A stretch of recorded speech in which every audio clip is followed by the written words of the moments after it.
One of the key things that London and I teach, you may have read about this, is the three ways of relating. There's a way of relating as business partners, there's a way to relate as best friends, and there's a way to relate as lovers. And they're three entirely different ways of communicating, of being present with one another. London and I, for the last 15 years, I mean, we've been attached to the hip. When we first met, we had like a 700 square foot bungalow that we lived in. You could barely fit a couch in the place. So we had just a bed, and we actually got rid of the couch. We just put meditation cushions on the floor with a setup similar to this. And we lived that way for 3 years before we found a new place. But our work comes from being together constantly in this practice, but also having entrepreneurial lives together. And then getting to the point where we've had a child. We navigate being best friends because we are best friends, being business partners because we are business partners, and being passionate lovers. And all three of those ways of relating are a priority to us. And by learning this work, by studying polarity and understanding what it takes to create passion and polarized sparks, we recognize that there's certain things we need to do to amplify that attraction. And when we need to meet and have business conversations, we're not doing those things. We are doing way the opposite. So when we have to meet for anything business related, work related, we're both in alpha. And bringing alpha is bringing our mind, bringing our goals, bringing our vision. I see this needs to happen. I would need you to do this.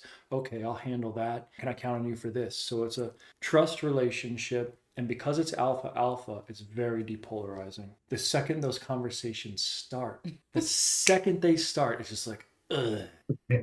We won't have physical contact at all while we're having those conversations because they're just so depolarizing. For a lot of folks who don't know this work and don't know attraction is a science you can recreate again and again, you might feel those conversations and talks about work with your partner and they're killing your sexual connection. And you're just like, oh, I think I'm falling out of love. I think this is over. I don't think this works anymore. When in fact, couples just get stuck in that alpha alpha way of relating. London and I do this very consciously. Because if we want to have a life where we can be business partners, best friends, and passionate lovers, it takes more work, more consciousness, more responsibility to have all of that. But it's possible. But it takes work on both of our parts. Our practice time is the real focal point of our polarity. If we wake up and we do our practice and that's the only polarity we get to experience in that day, we have equanimity with that. That's okay. But the moment we're done with practice, we have a 6-year-old maniac waiting for us. And we go back into mom and dad mode immediately. And that's very depolarizing. Most of our day, we're not attracted to each other at all. We love each other. We're great partners. We work together. But the sexual charge just isn't there. And that's of no concern. Because when we want to bring it, we know exactly what we would need to do. And we bring it. And then suddenly, boom, that fire is right there. When we write our books together, that's a lot of alpha alpha. It's just painful right away. Talking about taxes, oh boy. But we'll sit down, we know we need to do it, we'll do it, we'll endure the suck because we're enduring the suck for a greater purpose. It's to serve something greater. But the moment that moment's over, we will turn that way of relating off, like a circuit breaker. Boom, that's off. We have that conversation, we're both a little irritated.